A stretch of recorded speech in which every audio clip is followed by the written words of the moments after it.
မင်္ဂလာပါခင်ဗျာမြမသေးများဇလန်ရှင်တွေကနေကြိုဆိုလိုက်ပါရယ်ကျွန်တော်ဒီနေ့ပါတော့တာတေးရဲ့အကောင်းဆုံးဇလန်တွေကတပုတ်ဖြစ်တဲ့အလောင်းစားကောင်ဆိုတဲ့ဇလန်လေးကိုတင်ဆက်ပေးတော့မှာဖြစ်ပါတယ်ခင်ဗျာတရေဇလန်တွေကိုနေ့စဉ်မပြတ်နားဆင်နိုင်ဖို့ကျွန်တော်ရဲ့ channel လေးကို like and subscribe လုပ်တာပေးပါအောင်ခင်ဗျာကျုပ်တို့အညာမှာနေလို့အကောင်းဆုံးကအခုလိုစောင်းကိုຫນွေကူးလေးပေါ့ဗျာအရှိဘကောင်းကင်နေပူကလည်းမဝင်သေးတဲ့အရှင်ပေါ့ဗျာတရက်ပင်မှာအတီးကင်းလေးတွေကပြတ်သိမ့်နေတဲ့အရှင်ပေါ့ဗျာလှမ်းကြောင်းတွေမှာဆိုရင်လည်းပွင့်လို့ပေါ့ဗျာဒီနေ့တော့ကြုံရောပါရောယာထဲမသွားကြဘူးဗျာအဘကကျုံနေလေနေခင်အိတ်တက်တဲ့မကြီးပင်ကြီးအောက်ကတက်တောက်ကွက်ပြစ်ပေါ်မှာနေကြရတိုးရှာပြီးတောင်းရနေတာဗျကျတို့အညာသားများအင်မတန်ဆင်းရဲစားတာပါကြတာဗျအာရင်နာနာနေတင်တတ်ကြတာမဟုတ်ဘူးရေစီတိုက်ရမလားနွားစာရေးရမလားစီဖွေရမလားတော်ရဲဝင်ပြီးရှန်နိုင်ခေါ်ရမလားထင်းခေါ်ရမလားဒါပဲတွေးနေကြတာအလုပ်ဆိုတာမလုပ်ရင်သာမရှိတာလုပ်ရင်ကုန်နေပြီးတွေကိုမရှိတာဗျ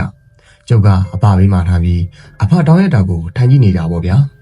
ကျုပ်တို့အိမ်မှာသုံးတဲ့ရှင်းတွေပလိုင်းတွေတောင်းတွေစကောတွေကကျုပ်အဖရထားတာတွေကြီးပဲဗျဖုန်းညံကြီးကျုပ်ပြားရီလာပို့တာဗျဘာမှကအတန်ကိုကြားလို့ကျုပ်ရောပါရောလှမ်းကြည့်လိုက်ကြတယ်ပြဖို့တဲ့ကိုတာမောင်ကြီးဗျပစုတူတူဝေးလို့လက်ထဲမှာပြားရီတပလင်းကိုကင်ထားတယ်ဟာတာမောင်မလားလာဟိတော်ပဲကွာဘာစီးဖို့ပြားရီလုံနေတာကွာကိုတာမောင်ကြီးဝိုင်းထဲဝင်လာပြီးအဘကိုပြားရီတပလင်းပေးလိုက်တယ်ဒါဘာလို့တော့တာမောင်ရ30ပဲလေဘုံညာအရင်ဈေးပဲလေအေးဒါဒီမင်းမေစီငွေ30သွားယူရော့ဒီပြားပြလင်းမှယူသွားကျုပ်လည်းအိမ်မော်တက်ပြီးအမေစီကငွေ30တောင်းပြီးကိုတာမောင်ကိုပေးလိုက်တယ်ပြီးတော့ကျုပ်သိချင်တာကိုကိုတာမောင်ကိုမေးလိုက်တယ်ကျုပ်ကလည်းလွတ်ဆက်စုတဲ့ကောင်မဟုတ်လားဗျကိုကြီးတာမောင်ပြားရီကိုစစ်မစစ်ဘလို့ဆဲရတော့ဗျဟာဒါတိနေလွယ်လေးပါကွာတို့ညာသားတွေအတွက်တော့ဘယ်ခက်မှာတော့အိမ်တိုင်းမှာနှမ်းစီရှိနေတာပဲဘကလုံးလေးကိုပြားရီတစွန်ရှင်ခဲ့ပြီးရင်နှမ်းစီတစွန်ရှင်ခဲ့လိုက်အဲ့ဒီနှမျိုးကိုပကံထဲမှာနာနာမွေပေးအဲ့လိုနာနာမွေပေးပြီးဇွန်းနဲ့တစွန်လောက်ခက်ကြည့်လိုက်ရင်ဇွန်းနဲ့ကဟာကပြားရီပဲဖြစ်လိမ့်မယ်အဲ့ဒါဆိုရင်ပြားရီစစ်ပဲပေါ့ဟောဒီလိုလားတဲဟုတ်တဲ့ဆန်းနေပါလားဗျကိုတာမောင်ကြီးရဲ့ဒါပေမဲ့ပြောအောင်မဖိုးညင်ဟိုတနေ့ကကျုပ်ညီတာအောင်ဒေါ်ထဲမှာပြားရီတက်ဖို့ကြတာဗျရလိုက်တဲ့ပြားရီဆိုတာမပြောပါနဲ့တော့ဗျာကျုပ်ညီတာအောင်ကိုရွာပြန်ပြီးလှဲကောက်ခိုင်းရတာဗျအုံကြီးတော့ရလိုက်တာပြားလဖို့ရောပြားဆက်လက်ရောတုံစကောနှစ်ချက်စာတော့မကဘူး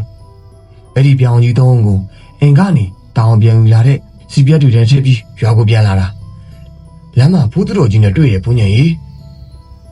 ဒါနဲ့ကျုပ်ကပြားရီပြေးနေတဲ့ပြားဆက်လက်ကိုဖဲ့ပြီးလူလိုက်တယ်ဟာ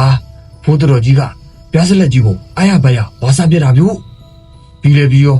သူ့လက်ထဲကကျေးဇူးကိုထူတော်တာပဲဗျာကျုပ်စိတ်ထဲတော့သူ့ကိုကျုပ်ပြားဆက်လက်လူလို့စုပေးတယ်ထင်တာပေါ့ဗျာအေးဟုတ်မှာပေါ့တာမောင်ရဘယ်ဟုတ်မှာလဲဖွညာရဘယ်ကနေဘလို့ပြားတွေရောက်လာမှမသိပါဘူးဗျာလူလက်တုပ်နွားတွေလည်းတုပ်တော့တာပဲဗျာဘေပြောကောင်းမလို့ကျုပ်လဲကိုဒုံးဆိုင်မောင်းပြီးပေးလိုက်ရတာဖွညာရနောက်လေကြီးတော့ဖူးတော်ကြီးကလဲလန်းပေါ်မှာခုံပေါက်ပြီးတော့ရေနေတာပြို့ကျုံညီတာအောင်ကလည်းဖူးတော်ကြီးကိုတွားရမလို့လောက်တာမနှဲကိုဆွဲထားရတယ်ပြို့ကျုံနေပါရောကိုတာမောင်ပြောတာကိုသဘောကျပြီးရေလဲရတာဗျာတို့ဒီဖူးတော်ကဘယ်ကိုသွားတာတော့တာမောင်ရဲ့ငါတို့ဘက်တွေမှာဖူးတော်တို့ဘာလို့အင်မတန်မှလာခဲ့ပါတယ်ကွာတော်လေးဝင်သွားတာတွေ့တာပဲဗျဒါပေမဲ့အဲ့ဒီဖူးတော်သူတော်ထူးခြားတယ်သူကျေးစီတူလို့ပြားတွေရောက်လာတာဗျကျုပ်ကကိုကြီးတောင်မျောတဲ့ဖူးတော်ကြီးကိုတော်စိတ်ဝင်စားတော့တာဗျကိုကြီးတောင်အဲ့ဒီဖူးတော်ကပိန်မင်ရဝါလားအရေကရောဘယ်လောက်ရှိပြီလဲဗျတာမောင်ကြီးမင်းကြီးတာတွေကတော့ဒါမျိုးဆိုလွတ်စိတ်ဝင်စားတာဟဲ့ကိုကြီးတောင်ကလည်းကြိုအကြောင်းသိပြီးသားပဲဗျပြုံကြီးလုံနေတယ်အသက်က50လောက်ရှိမယ်ကွပုံစံကဝဝပူဗရွှဲကြီးကွမျက်နှာကလည်းခက်ပြဲပြဲပဲအသားကတော့ကညွညိုးကွဩကျုပ်ကကိုကြီးတောင်ပြောတဲ့ဖိုးတော်ကြီးကိုမျက်လုံးနဲ့ပုံကြည့်နေပြီးတွေးနေမိတယ်အေးဟာတတိအေးရှိလားကွကျုပ်ကဝမ်းဝါကိုလမ်းကြည့်လိုက်တော့ကိုတောင်လုံးဗျ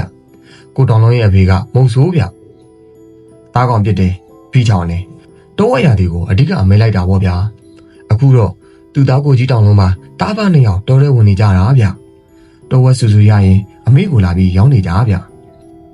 ဟာကိုကြီးတောင်လုံးအသားရခေါင်းလာပြီးတင်နေအေးကွာတာတရအကြီးမှထားလို့လာပို့တာကွာဟုတ်တယ်စွမ်းရင်းဆက်ရှင်တယ်လို့ပြောတယ်ဗျလာကျုံးမီစီပို့ပြီးမယ်ကျုပ်ကကိုတောင်လုံးကိုခေါ်ပြီးတော့အိမ်ဘေးကပတ်သွားတယ်အမေကဘီးပေါ်ထဲမှာထမင်းရှက်နေတာလေဗျာအမေဒီမှာကိုကြီးတောင်လုံးလာတယ်အမေမှာထားတာလာပို့တာတဲ့အေးနေလာတာနဲ့အတော်ပဲပေါ့ငါကဆွမ်းကြတဲ့အတွက်ဘာရှက်မှန်းမသိလို့စဉ်းစားနေတာဟဲ့ကျုပ်ကိုကြီးတောင်လုံးကိုအမေနဲ့ထားခဲ့ပြီးဝိုင်းရှိကိုပြန်ထွက်ခဲ့တယ်ကျုပ်ကောင်းထဲမှာကဘုသူတော်ကြီးပဲရှိနေတာဗျကိုကြီးတောင်မောင်ဘာတွေထပ်ပြောမလဲလို့ပေါ့ဗျာကိုတောင်မောင်ကတော့အဘနဲ့ဆေးတွေကြောင့်ပြောနေတာဗျကျုပ်လည်းဘေးကထိုင်ပြီးအဘတို့စကားပြောနေတာကိုနားထောင်နေတာပေါ့ဗျာခဏကြာတော့ကိုကြီးတောင်လုံးဝိုင်းရှိကိုပြန်ထွက်လာတယ်ဗျဟေးကောင်တောင်လုံးလာထအောင်လို့ကွာအဘကကိုတောင်လုံးကိုလမ်းခေါ်လိုက်တယ်အဘဘီမှာကိုတောင်လုံးဝင်ထိုင်လိုက်တယ်အဘကတော့တောင်းရရင်စကားပြောနေတာဗျအဘကလက်မတော့ကျုပ်ကငကားစေးဘောလေးကိုမြည်ပြီးကိုတောင်လုံးကိုပေးလိုက်တယ်မင်းရဲ့ဘာဘိုးကောရောနေကောင်းရဲ့လားဘလို့လေတောင်တက်နေတုံးမေးလားကောင်းနေရဲ့ဗျကိုတောင်မောင်ရဲ့ကျုံနဲ့အတူတောတက်နေတုံးမေးရဲ့ဗျကိုတောင်မောင်တို့ရောအဆင်ပြေရဲ့လားအေးအဆင်ပြေတယ်ကွာဒီတစ်ပတ်ပြားယူကိုတော်တော်ရလိုက်တယ်မင်းတို့ရောအဆင်ပြေရဲ့လားအဆင်ပြေတယ်ဗျအခုတလောတားကောင်စက်တိုင်ရနေရဗျဒါပေမဲ့မနေ့ကကျုပ်တို့သားဖတော်ရဲကနေခွေးပြေးဝပြေးပြေးခဲ့ရတာမျိုးဟေးဘလို့ဖြစ်လို့တော့ဟာအဘကစိတ်ဝင်စားမိတော့ဘုသူတို့ကြီးပေါ်ဗျာဘာဘုသူတို့ကြီးလားကိုကြီးတောင်လုံးကျုပ်ကအံ့ဩပြီးမေးလိုက်တာဗျကိုကြီးတောင်လုံးကငကားစီးပေါ်လက်ကလေးကိုနှစ်ဖွာလောက်ဖွာလိုက်သေးတယ်ဗျမိကိုကိုလည်းနှာခေါင်းကနေအလေးလက်မိုးထုတ်လိုက်တယ်ပြီးတော့မှဝါဘူးဘူးဗိုက်ရဲကြီးဗျဦးကြောင့်မရှောင်ကြီးများမှာထိုင်နေတာကျုပ်တို့ကသူ့ရှိကပြတ်သွားတော့ဘာမှမပြောဘူးဗျမျက်လုံးနဲ့ဒီတိုင်းကြည့်လိုက်အောင်ပဲလိုက်ကြည့်တာအပါရောကျုပ်ရောအန်းတင်းနေကြတာဗျဒီတော့ထဲမှာဘယ်ဘုသူတော်မှရှိတာမဟုတ်ဘူးလေကျုပ်တို့သားဖားလဲသူ့ရှိကကြော်သွားရောဘုသူတော်ကြီးကသူ့လက်ထဲကကျေးဇူးကိုထူတော်တာပဲဗျာသူကျေးဇူးတန်လဲဆုံးရောတော်ရဲကဝကြီးနဲ့ကောင်ထွက်လာပြီးကျုပ်တို့သားဖားကိုလှက်ပြီးပတ်တော့တာပဲဗျာဒါနဲ့ကျုပ်တို့သားဖားလဲပြစ်ကြရတာပေါ့ဗျာဒါပေမဲ့ကျုပ်ဘာကကျုပ်ကိုအဲ့ဒီတဝက်တွေကိုမြောက်ကောက်ခိုင်းနေဗျသူကတစ်ပင်ကြီးတစ်ပင်ဘေးမှာဝင်ပြီးကတ်နေလိုက်တယ်ပြီးတော့မှစူစူဖြိုးဖြိုးကောင်ကြီးကိုချက်ကောင်းတေချာချင်းပြီးပြစ်လိုက်တာဝုန်းကနေလဲကျသွားရောဗျနောက်တော့ကောင်လဲလန့်ပြီးချူလည်းပြေဝင်သွားတာပဲဗျာစမ်းတော့စမ်းနေပါရောလားတောင်လုံးရမင်းတို့ကလည်းအဲ့ဒီဘုသူတော်နဲ့တွေ့ရတယ်ဟောဒီကောင်သားမောင်တို့ကလည်းအဲ့ဒီဘုသူတော်နဲ့တွေ့ပြီးကျေးဇူးထူးလိုက်တာပြားတွေလိုက်တော့လို့ဆိုပဲအခုလေးတင်တာမုံပြောပြနေတာဟင်ဟုတ်လားဗျကိုတောင်မောင်တို့ကဘယ်နှမှာတွေ့တာတော့ကိုတောင်လုံးကအံ့ဩပြီးမေးရောဗျငါတို့ကလဲလန်းเจ้าမှာတွေ့တာကွာငါညီတောင်ကလဲမောင်းလို့ငါကပြားစလက်တောင်ဖိတ်ပြီးလှူလိုက်သေးတယ်ကွာကျုပ်လဲစဉ်းစားရင်အဘကိုတစ်ချက်ချင်းပြီးတော့အဘလည်းအရင်စိတ်ဝင်စားနေတဲ့ပုံပဲပြီးတော့ကိုတောင်နဲ့ကိုတောင်မောင်ကလည်းဒီအကြောင်းကိုတွေးနေကြတာဗျမင်းတို့တွေးခဲ့တဲ့ဘုသူတော်ကြီးကတိတ်ခေသူတော့မဟုတ်ဘူးနော်အစွမ်းတော့တော်တော်ရှိပုံရတယ်ကွာမင်းတို့နောက်ထပ်တော်ရဲဝင်တတိတော်ထောင်ဝင်ကြဟိဘာမှမသိဘူးအဘကတတိပေးတယ်ဟုတ်ကဲ့ဘုန်းကြီးသူတို့နှစ်ယောက်လုံးကပြန်ပြောတယ်ကိုတောင်မောင်နဲ့ကိုတောင်လုံးပြန်သွားတော့ကျုံးလေးပါတောင်းဆက်ရနေကြတယ်အဘလည်းညောင်းလို့ခဏနားတဲ့အခါအဘနေရာခဏဝင်ပြီးရက်တယ်အဘကလက်ဖက်ကလေးဝိုင်းရင်ရှင်နေချမ်းလေးတောက်ရင်ဘေးကထိုင်ပြောပြတယ်ဒီလိုပဲကျုပ်တို့တွေတောင်သူတွေကတက်တဲ့တက်ပညာမှန်သမျှကိုလက်ဆင့်ကမ်းပြီးသင်ယူလာခဲ့ကြတာပေါ့ဗျာအဘကိုတောင်မောင်တို့ပြောတဲ့ဘုသူတော်ကြီးကကျိုးစီတယ်ထူးဆန်းနေတယ်လို့ပဲဗျအဘကအကြံကွက်ကိုမှုတ်တော့ရင်ခေါင်းညိနေဟုတ်တယ်တာဒီအဘစိတ်ထဲမှာလည်းတမျိုးဖြစ်သွားတယ်တာမောင်ပြောတော့ကတိတ်ထူးဆန်းနေမထင်ဘူးတောင်လုံးပြောတော့မှအံ့ဩသွားတာအဘကျိုးစိတယ်တော့ဒီဘုသူတော်ကတိတ်မူတာဘူးတင်နေဗျလူလေးရဲ့မင်းကဒီလိုအတွေ့အကြုံဘုသူတာတွေရှိနေတာပဲလူလေးကဘိုးသိမှာပေါ့ကျိုးဝဲတာကိုတွေးနေတာပါရဲ့အောင်လန်းဆရာတယောက်ဘုသူတော်ရောက်ဆောင်ပြီးရောက်လာတာလားလို့အေးဒါလည်းဖြစ်နိုင်တာပေါ့အေးလေဒီဘုသူတော်ကဒီနေ့တော့ဝိုင်းမှာဆက်ရှိနေရင်တော့အဖြစ်ပြောလာမှာပေါ့လူလေးဟာအဲ့ဒီနေ့ကအဘရောကျုံရောတောင်းတောင်းလုံးပြီးအောင်ရဲကြတယ်ညနေဆောင်တော့နားတွေကိုပြီးသွားပြီအိမ်ကတောင်းတွေကဟောင်းကုန်ပြီလေဗျာ နောက်နေကြမှာရေနေကြီးတုပ်ပြီးအဆောင်လဲရမယ်နေပြလိုက်ရေနေကြီးတုပ်လိုက်2ရက်လောက်လို့ရင်ဝါးတွေကအကျော်တွေတင်းပြီးဝါဘိုးလုံးလဲမထိုးတော့ဘူးပေါ့ဗျာကျုပ်ကမနက်စောကြီးနိုးနေတာပြုကျုပ်ရဲ့ချင်းကလည်းတမျိုးဗျအိမ်မှာဟင်းကောင်းကြည့်ရင်အစောကြီးနိုးတယ်အစောကြီးကြပြီးထမင်းချမ်းစားတဲ့ကောင်ဗျကျုပ်အကြောင်းကိုအမေကတီးတော့မနက်ထမင်းချမ်းစားဖို့ညကလေးကပိုးချက်ပေးတာကျုပ်နိုးပြီးမှအမေနဲ့ပါနိုးလာတာကျုပ်စာနေမှန်းတီးတော့အမေကထမင်းပွဲချမ်းပြင်ပေးတယ်နှွေဦးပေါချင်းဆိုတော့နှင်းကြလိုက်တာအိမ်မကနေလမ်းကြည့်ရင်တော့ရွာလန်းကလဲမောင်းသွားတဲ့သူဘယ်သူမှန်းတော့မသိအောင်နှင်းနေလှုပ်ကြတာဗျ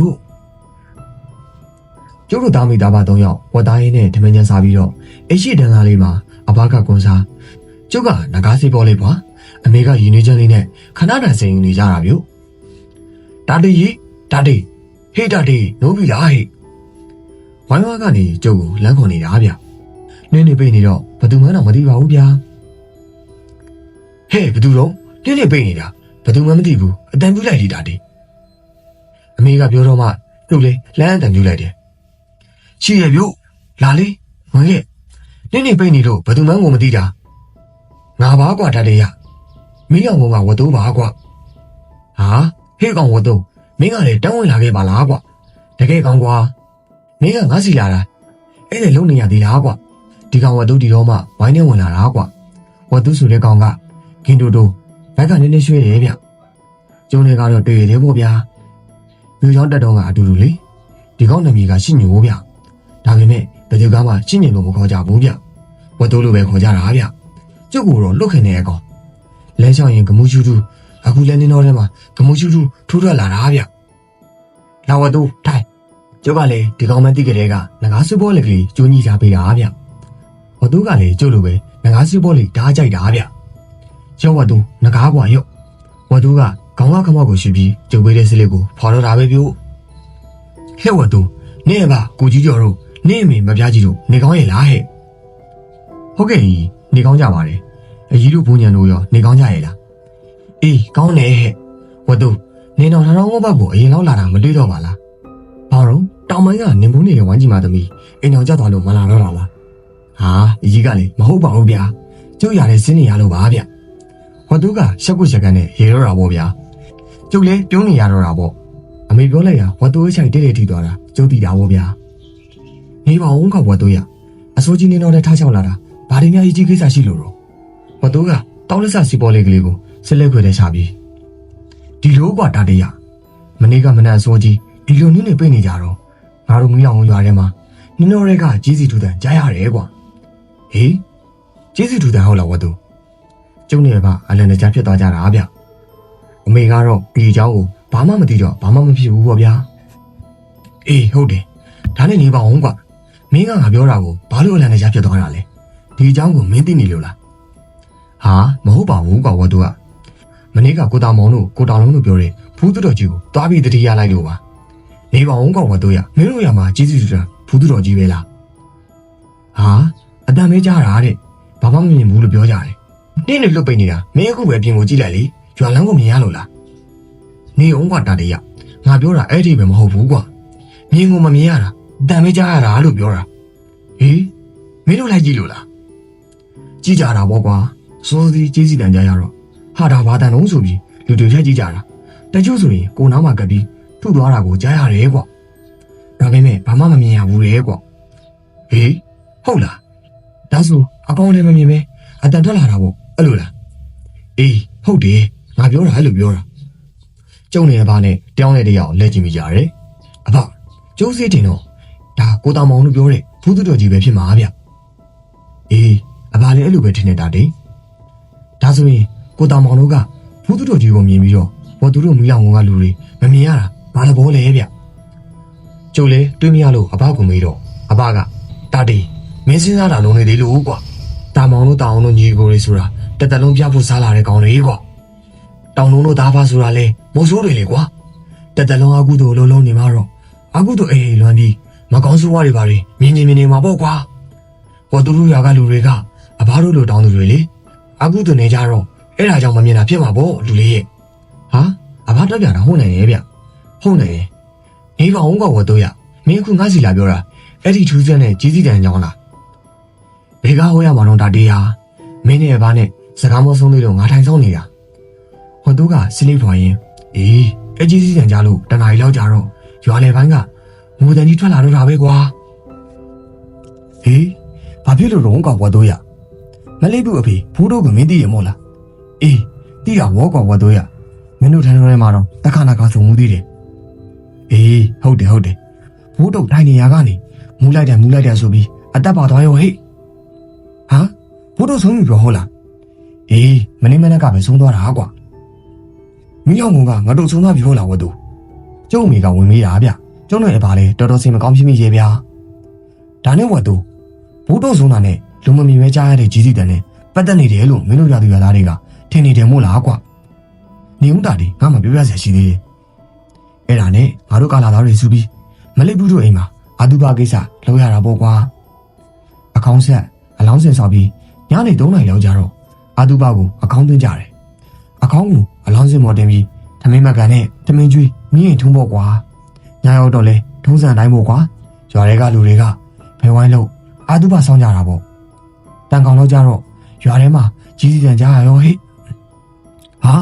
ဟုတ်လားမနက်ကကြားတဲ့အတန်မျိုးလားကွာဟုတ်တာပေါ့ကွာအဲ့ဒီကြီးစီတန်ပဲငါတို့အားလုံးဖက်စမချနိုင်တော့ပဲနားထောင်နေကြရင်ဘလူကားနေဘလူအိပ်ပြသွားမှမသိပါဘူးကွာမနက်4 နာရီလောက်ကျမှတောင်မဝိုင်းကဘိုးတွန်းကြီးရောက်လာပြီးဟဲ့ကောင်လေးထားကြစမ်းမင်းတို့အားသူကမရှိတော့ဘူးဘိုးတွန်းညကအော်ပြောလိုက်တော့မှငါတို့အားလုံးနိုးသားပြီးအလောင်းစင်ကိုလှမ်းကြည့်ကြတာပေါ့ကွာဟာဟုတ်တယ်ဘိုးတို့လောင်မရှိတော့ဘူးကွာစဉ္ညာဖြစ်ကုန်တာပေါ့ကွာနေပါဦးကွာဝတ်သူရအာသူဘရဲ့ကြီးမလဘူးတို့ကရောအိပ်ပျော်သွားတာပဲလားဟုတ်တယ်အဲ့ဒီကြီးစီတန်ကရွာဘက်ပြူးထူတာဟဲ့တို့ရလုံးအိပ်ပျော်သွားကြတာအကုန်လုံးမနက်4 နာရီမှနိုးလာကြတာကွာဟာတဲလဲထူးဆန်းပါလားကွာအေးငါဆက်ပြအောင်မယ်ဒါလေးငါတို့ကာလာသားတွေနဲ့ရွာထဲကယောက်ျားတွေချက်ချင်းလူစုပြီးဓမီတယောက်တစ်လက်နဲ့ရွာကွက်ပဲပြီးဥပိုးတော်အလောင်းကိုလိုက်ချကြရောဟဲ့ဘေးမှရှာမတွေ့ပါဘူးကွာဒါနဲ့ရွာပြင်ထွက်ကြပြန်တာပေါ့ကွာအဲ့ဒါလည်းမတွေ့ပြန်ဘူးမနဲ့မိုးလင်းစားပြုတ်ပြီးပေါ့ကွာလူခွဲကြတဲ့တို့ရသားနှုတ်ပြေးချလာတာပဲဟဲ့ဘာတော့ဆိုပြီးစီးမိလိုက်တော့တို့ရနောက်ဘက်ကရှူကြီးထဲမှာဘိုးတို့ကိုထဲတဲ့အခေါင်းကြီးတွေးခဲ့တယ်တဲ့ဒါနဲ့လူတွေအားလုံးအဲ့ဒီရှူကြီးကိုလိုက်သွားကြတာပေါ့ကွာဟေးဒါဆိုအဲ့ဒီမှာတွေ့လာဝတ်သူအေးတွေ့တယ်ဒါပေမဲ့ဘိုးတို့ရဲ့အလောင်းစားရတာကွာအသားဆိုလို့ဘာဆိုဘာမှမရှိတော့ပဲအယိုးပိုင်းစပုံကြီးပဲတွေ့ရကွာဒါနဲ့ငါတို့လည်းတိုင်ပင်ပြီးရွာပြန်တဲ့သူကပြန်ပေါတူးတွေကယူပြီးအဲ့ဒီအယိုးတွေကိုအခေါင်းထဲထည့်သူကထည့်ရှူကြီးထဲမှာပဲကျင်းနဲ့တူပြီးနှုတ်လိုက်ကြရတာပေါ့ကွာ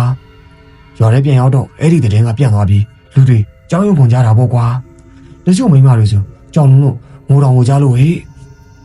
ကျုပ်လေဘာပြောရမှန်းတော့မသိတော့ပါဘူးဗျာကျုပ်လေတခါမှမကြားဘူးလေဗျာအဖဘုသူတော်ကြီးကဘလို့ဖြစ်တာတော့ဗျဒီလိုကိစ္စမျိုးတွေမှာလူလေးကဘာတက်ပို့ပြီးဘုံသူတော်ပို့ရှိတာပဲကွယ်လူလေးတောင်မသိမှတော့အဖကဘယ်နဲ့လို့သိမလားဟုတ်ကွယ်ကျုပ်လေဘာပြောရမှန်းမသိဖြစ်နေရဲ့ဗျဝတ်သူကကျုပ်ဘာပြောမလဲဆိုတာစောင့်နေရင်ငါတို့ရွာကကာလာသားတွေကတာတိစီသွားပြီးအကျိုးအကြောင်းပြောမေးကြည့်ဆိုလို့ငါလာခဲ့တာကွာကဲဒီလိုတော့ဝတ်သူမင်းရွာကိုပြန်ငါဒီညဒီကိစ္စကိုမဖိုးရကိုမေးပြီးမယ်သူပြောတာနားထောင်ပြီးမှသုတ်တင်တာတွေငါလုပ်ပြီးမယ်အေးဟုတ်ပြီဒါဆိုရင်ငါပြန်မယ်မင်းမာတာကိုငါပြန်ပြောလာအောင်မယ်ဝတ်သူအိမ်မော်ကနေခတ်တုတ်ဆင်းသွားတော့အဖရေကျုပ်ရေအမေရေ300တာအဲအကြောင်းဆက်ပြောပြကြတယ်ဒီတော့မှကျုပ်အမေကအကျိုးအကြောင်းအကုန်သိသွားတာပြုတ်အမလေးတာတေငါတော့ကြောက်လိုက်တာဟဲ့နင့်မဖွေးပါရောဒီလိုဟာမျိုးကြီးကိုနိုင်မမလားဟဲ့တော်ကြာမနိုင်မဲသွားလို့နေမှာဒုက္ခတွေ့နေပါအောင်မေဟာအမေကလေမဖွေးပါကသူနိုင်မနိုင်သိပါတယ်ဗျဒီသတင်းကနေ့လေလာရောက်တော့ကျုပ်တို့ရွာလေးထိပြန်လာတာပြုတ်ကျုပ်တို့ရွာသားတွေကိုညနေ9 နာရီမှာရွာတကားပိတ်ဖို့လူတွေအိမ်ထဲမှာနေဖို့မိုးချိုရင်အိမ်ပြင်မထွက်ဖို့တွေကိုစင်ကောင်းတွေကတူးတက်လိုက်ပြောကြတာပေါ့ဗျာဒါပေမဲ့မကောင်းဆိုးဝါဆိုတာကတော့ရွာထဲကိုဝင်ရတဲ့အဆင့်ရှိရင်ဝင်လာမှာပဲပေါ့ဗျာတကားပိတ်တာလို့လုံးဝမဟုတ်တာညရောက်တော့အိမ်ရဝင်တော့ကျုပ်ကမဖိုးဝါရဲ့ကိုဝဲယုံလေးကိုကန်ပြီးပြောလိုက်တယ်တင်းချိုင်းရှင်မကြီးမဖဲဝါမင်းလောင်ကုန်းမှာတော့အထူးဆန်းတွေဖြစ်နေပြီဗျာအဲ့ဒါဘာဖြစ်တာတုံးဆိုတာကျုပ်သိချင်လို့ပါပြီးတော့ရှင်းဆက်ပြီးဘာတွေဆက်ဖြစ်မှာတုံးဆိုတာကျုပ်သိချင်ပါတယ်တင်းချိုင်းရှင်မကြီးမဖဲဝါခင်ဗျာအဲ့ဒီကိစ္စတွေဒီညအိမ်မက်ပေးပြီးပြောပြပေးပါခင်ဗျာ ကျုပ်ကတည်တည်ချာချာပြောဆိုပြီးမှမဖေးဝါကိုပွားရုပ်ကိုခေါင်းအောက်မှာထားပြီးအိတ်လိုက်တယ်ကျုပ်ကအမောင်ထဲမှာစံတဝါဝါနဲ့လမ်းလျှောက်နေတာမျိုးကောင်းကင်မှာလာကွေးကွေးလေးတာနေလို့မှုံဝါးဝါးလေးမြင်နေရတာပေါ့ဗျာကျုပ်ရောက်နေတဲ့နေရာကိုအကဲခတ်လိုက်တယ်ဟာတင်းချိုင်ကုန်ကြီးဗျတင်းချိုင်မှာတော်တော်ဟောင်းတဲ့တင်းချိုင်ကြီးဗျအုပ်ကူတွေကလည်းအကြီးကြီးတွေဗျ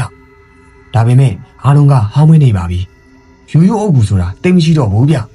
ဒါမင်းစင်မမျိုးတဲ့တင်းညိုတဲ့တင်းချိုင်ဖြစ်မယ်လို့ကြိုတွေးမိနေတာဗျအဲ့ဒီအချိန်မှာပဲလေးတစ်ချက်ဝေးသွားတယ်ဒါမဖေးကရောက်လာတာဗျကျုပ်ဘေးဘေးကိုလမ်းကြည့်မိတယ်ဟာဟိုးမှာပဲအုပ်ကူဟောင်းမမေကြီးရဲ့ဘေးမှာကပ်ပြီးရက်နေတာဗျဒီတခါတော့မဖေးကကျုံးနဲ့အသက်တူရွယ်တူကောင်းပါလိမ့်မဟုတ်တော့ဘူးဗျငကိုပုံစံဗျကျုပ်တော့ကြောထဲမှာစိတ်ငြိမ်နေဖြစ်သွားတာဗျဒါပေမဲ့မဖေးကကျုပ်လက်နောက်မှာဆိုလို့တင်ပါရဲ့ခုအမြင်ကြီးဘေးမှာကက်ရက်ပြီးသူ့မျက်နှာကိုအမောင်နဲ့꿰ထားတယ်သူ့ကိုခောက်ဝါးဝါးပဲကျွန်တော်မြင်ရတာဗျ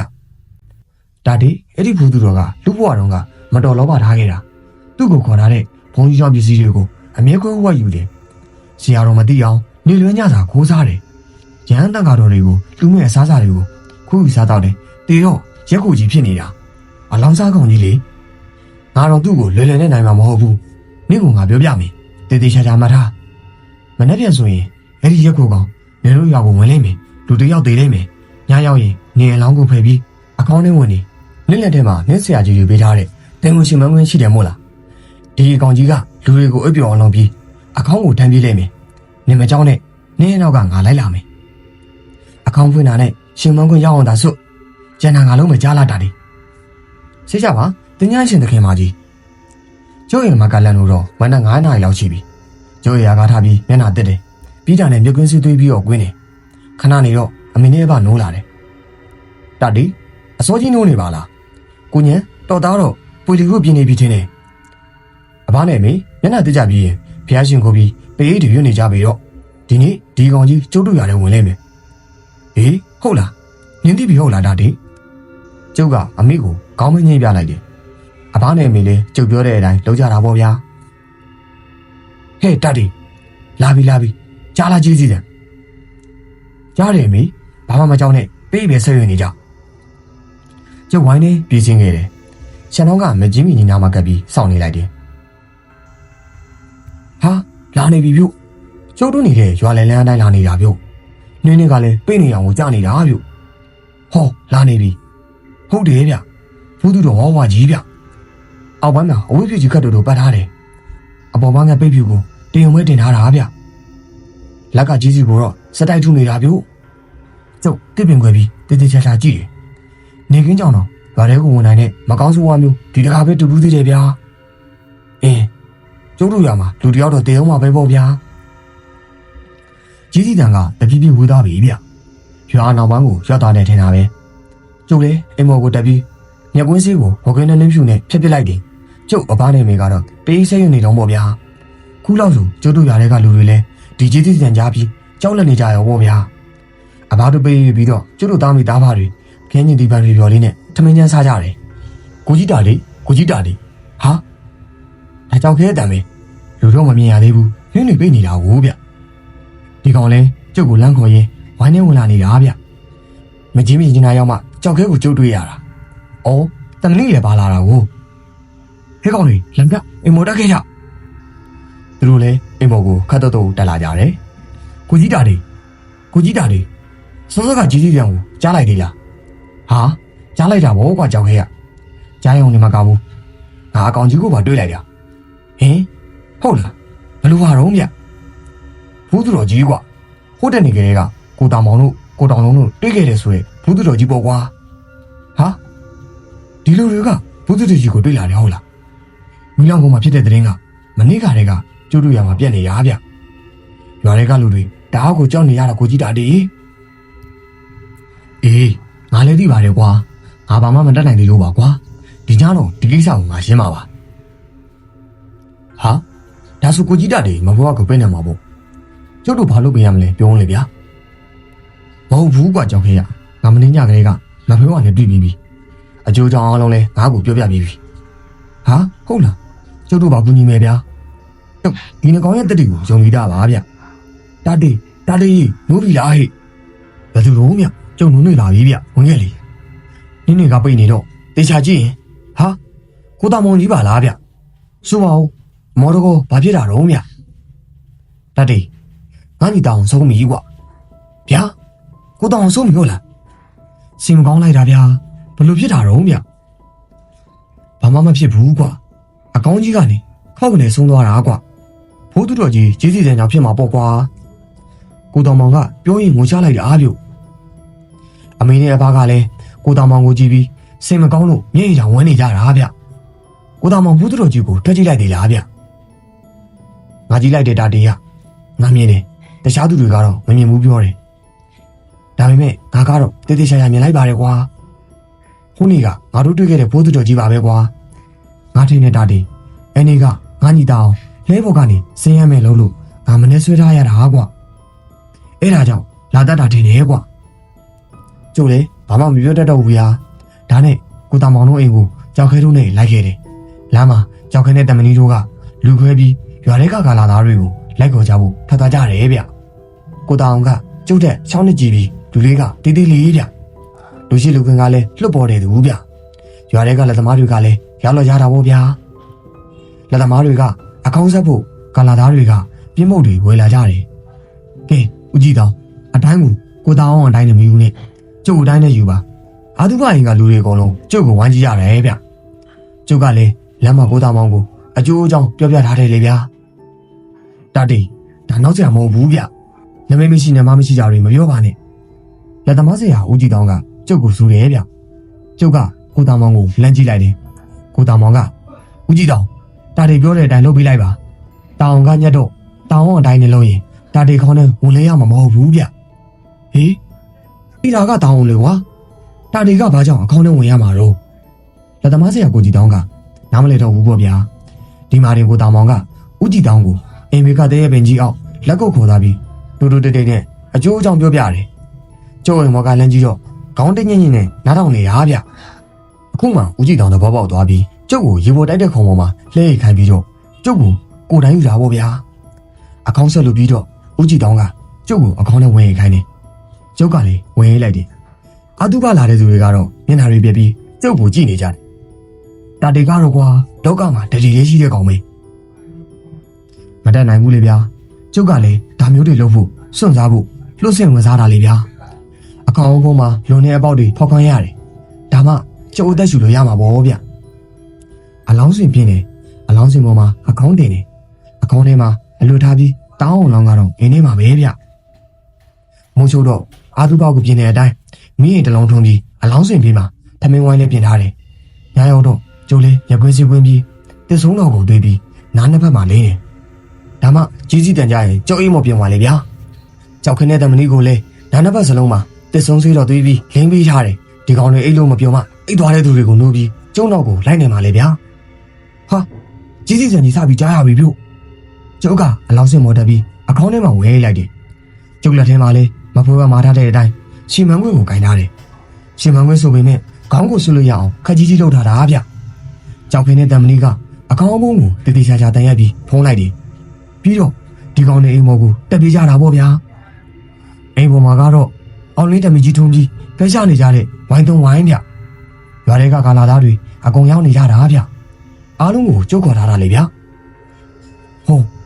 ဝိုင်းရှိမှရက်ပြီးဂျေစုထုနေတာဗျပြီးတော့ရွာထဲကိုကြီးစီလက်ပတ်ပြီးထုနေတာဗျအတန်ကတဖြည်းဖြည်းဝေးသွားတာလေဗျလူရလုံးအိပ်ပျော်သွားအောင်လုံနေတဲ့သဘောပဲဗျကျုပ်ကတော့အကောင်းထဲရောက်နေတော့အပြင်ကိုလည်းမမြင်ရဘူးဗျဘေးရိုက်နေတဲ့ကောင်တွေလည်းအိပ်ပျော်သွားပြီတင်တယ်ဗျဟောကြီးစီတန်ကပြန်နီးလာပြီဗျဟေးဝိုင်းနေဝင်လာတဲ့အတန်းဗျဟေးအကောင်းဝင်လာပြီးလှုပ်ကြည့်နေတယ်ဟောမာပြီဗျအကောင်းကိုမာပြီးပကုံးပေါ်ထမ်းပြီးတာဗျဒရရန်ကိုပြေးတာဗျကျုပ်ကတော့အကောင်းထဲကနေမြင်းရင်းစီးနေရတယ်လို့ပဲကျုပ်စီတင်တော့ရွာပြင်ရောက်လာပြီးတင်တယ်အကောင်းမင်းနဲ့ရနှစ်ဖက်ကိုကျုပ်တော်နှစ်ဖက်နဲ့ထောက်ထားရတာဗျခေါင်းကိုလေတောင်းထားရတာဗျနဲနဲတောင်မူးကျင်လာတယ်လို့ပဲကျုပ်လက်ထဲမှာတော့စီမန်းခွင်းကိုအစင်နဲ့ခံထားရတာဗျအမလီနားလိုက်တာဗျတော်တော်ဝေးပြေးလာပြီးတော့မှအကောင်းကိုပြစ်ချလိုက်တာဗျကျုပ်လေအကောင်းထဲမှာကြွတ်တက်သွားပြီးအကောင်းဖုံးနဲ့နဖူးနဲ့စောင့်သွားတာဗျရက်ခုဖို့တော်ကြီးရဲနေပြီဗျ ကျုပ်တော်ကြတိတပြန်ပြန်ထသွားတယ်ပြုစပယ်နေတောင်ထောင်သွားတယ်လို့စိတ်ထဲထင်မိတယ်ကျုပ်ရင်တွေကလည်းခွန်လိုက်တာဗျာယခုကြီးကြသွားမှတော့စိုးရင်ရတယ်ပြုဆိုင်ရတော့ရတော့မယ်ဆိုပြီးဝမ်းသာအားရဖြစ်နေတာပေါ့ဗျာလက်နှစ်ဖက်နဲ့တတိချာချာခါညာတာကတော့ကျုပ်ဆရာကြီးဒေါက်တာဦးမင်းအောင်ကိုယ်တိုင်စီစဉ်ထားတဲ့ရှီမန်းခွင်းဗျမဖေကပြောတာဒီရှီမန်းခွင်းလေဗျာဟာအကောင်းပုံကိုဆွတ်ဖွင့်နေပြီလို့ဗျာကျုပ်ရှီမန်းခွင်းဆွတ်မရရင်ဘယ်လိုလုပ်မလို့မဖေကရောအရှိမီရောက်လာပါမလားမဖေကသာအရှိမီရောက်မလာရင်တော့ကျုပ်ကိုရက်ကူကြီးစားမှာတေးကြတယ်ဗျကျုပ်စိတ်ထဲကကြောက်စိတ်တွေကိုချက်ချင်းဖယ်ပစ်လိုက်တယ်အကောင်းပုံကြီးကတန်တေးကြရိုက်ထားတာဆိုတော့မနှဲဆွဲလည်နေရတာဗျကျုပ်စိတ်ထဲကဆရာကြီးဦးမင်းအောင်နဲ့ဆရာဖားနုံတို့ကိုကြီးမန်းပြီးရှင်ခိုးလိုက်တယ်ဟာခေါင်းမကြီးပွင့်သွားပြီဗျကျုပ်လည်းမျက်စိမမေးလေးဖွင့်ကြည့်လိုက်တယ်အမလေးဗျာအဆွေကြီးတွေကဖွေးနေတာဗျတေလူမပြီးအခေါင်းထဲမှာစန့်စန့်ကြီးလှုပ်ထားတဲ့ကျုပ်ပေါ်ကိုဗစက်ကြီးဟာပြီးရက်ကူရဲ့ခေါင်းပြောင်ပြောင်ကြီးကဟုံးလာတာဗျကျုပ်လေကဲတီဗီတော့လောင်စားကောင်ကြီးရေစိတ်ထဲကနေအော်ပြောလိုက်ပြီးရက်ကူကြီးရဲ့ခေါင်းကိုရှင်မန်းခွင့်မိမိရဆွတ်ချလိုက်တယ်ရက်ကူကြီးရဲ့လေပင်မှာရှင်မန်းခွင့်မိမိရဆွတ်သွားတာဗျဆရာကြီးဦးမင်းအောင်ရဲ့ရှင်မန်းခွင့်ကလည်းဆွမ်းလိုက်တာဗျရက်ကူကြီးအားကနေအသေးော်ပြီးနောက်တော်လန်သွားတာဗျကျုပ်လည်းအခေါင်းထဲကနေရှင်းရှင်းကုန်ထွက်လိုက်တယ်ဟာမဖေးကရောက်နေမှာဘူးအမလီတော်သေးတာပေါ့ဗျာရက်ကူကြီးတော်တော်ပူလောင်နေတဲ့ပုံပဲဗျဖြုတ်ဝေပါကျုံကြောက်ပါပြီဗျရက်ကူကြီးကခုံမော့ပြီးတော့အော်နေတယ်ဗျအရက်စေပြီးကြောင်မြင်းနဲ့မဖိုးဝါကြီးကလည်းနေတဲ့ကိုလှက်ခင်နဲ့ခုံလိုက်ပြီးရက်ကူကြီးရဲ့ကြောကုန်းကိုဘုံငနဲ့နေအောင်တက်ရှာတဲ့ရရှာလိုက်တာဗျဒါပေမဲ့မဖိုးကအခုလိုရိုက်လိုက်တာကျုပ်တခါမှမတွေ့ဘူးဗျရက်ကူကြီးအော်လိုက်တဲ့အတန်ကြီးကအရင်ကြောက်စရာကောင်းတာဗျအနီးနားမှာရှိနေတဲ့ຢာတွေတော့ကြားလောက်တယ်ဗျဒီတော့မှကျုပ်တတိထားမိလိုက်တယ်ကျုပ်ရောက်နေတာကျွတ်တူရမြောက်ဘက်ကဗရက်ရှူထဲမှာဗျရက်ကူကောင်ဒီနေ့ကစပြီးတောထဲမှာပဲနေရမယ်ဒရိဆန်သားပဲစားရမယ်လူရကိုဘယ်တော့မှမဝင်ရဘူးဒါဟာနမင်းကြီးရဲ့အမိတ်မဖေးကပြောတဲ့စကားကိုကြားရတာကျုပ်ဆက်လေတိုင်းလေထားတဲ့ဂတိပြအိတ်ကလေးတွေကမဖေးကရဲ့ကိုခွဲရုပ်ကလေးကြောင့်မို့ဗျာမဖေးကရဲ့ရှင်းလိုက်လို့ဒူးတော်ရဲ့ကြီးကြာသွားတဲ့ရက်ကူကြီးကမဖေးကိုမမွတ်ကြည့်ပဲကောင်းကြီးပြတယ်မဖေးကကျုပ်ကိုလန့်ကြည့်ပြီးရှင်မန်းခွင့်ပြဖြစ်ဝေးဖို့လက်ဟန်နေလုပ်ပြတယ်ကျုပ်ကိုစားမလို့လို့တဲ့ရက်ကူကြီးကိုကြောက်နဲ့လေပင်ကနေရှင်မန်းခွင့်ပြန်ဖြုတ်ပေးလိုက်တယ်ဟောပျောက်သွားပြီဗျဒီနေ့ဘက်ကိုလာတော့မှမဟုတ်တော့ဘူးဗျမဖေးကိုကျေးဇူးတင်ကြောင်းပြောမလို့လှည့်ကြည့်လိုက်တော့သူလည်းပျောက်သွားတယ်ဗျတတေးငါတို့လာပြီဟဲ့ကျုပ်တို့ရွာကကောင်းလေးလိုက်လာကြတာဗျသမီးတွေတုံးထိုးလို့ပေါ့ဗျာကိုကြီးတာတွေဘယ်မှာတော့ဗျကြောက်ခဲအတန်ပဲဗျကျုပ်ကရှင်တော်ကောင်းမပြေးတက်ပြီးပြန်ဝင်လိုက်ရတယ်ကြောက်ခဲငါဒီမှာကွာဒီကောင်လေးရောက်လာတော့ကိုတောင်ကိုတကြုံမဲ့အကောင်းကိုပြန်တယ်ရတာပေါ့ဗျာကိုတောင်ရဲ့ကိစ္စလေးရှင်းရှင်းမုံနဲ့ပြီးသွားတယ်ရွာထဲမှာလဲဒီအကြောင်းလေးပြောလို့မပြီးတော့ဘူးပေါ့ဗျာဇလန်လေးကတော့ဒီလောက်ပါပဲခင်ဗျာလူချင်းမင်းတို့နေ့စဉ်တရေဇလန်လေးကိုနားဆင်ကြည့်ကျွန်တော်ရဲ့ channel လေးကို like and subscribe လုပ်သွားပေးပါအောင်ခင်ဗျာလူချင်းမင်းတို့ကိုနားထောင်ခြင်းနဲ့တရေဇလန်လေးကိုလည်း comment မှာယူသွားပေးနိုင်ပါတယ်ခင်ဗျာအဆုံးထိနားထောင်ပြီးတဲ့တကူတယောက်ချင်းစီတိုင်းကိုကျေးဇူးထူးပြီးတင်ရှိပါတယ်ခင်ဗျာ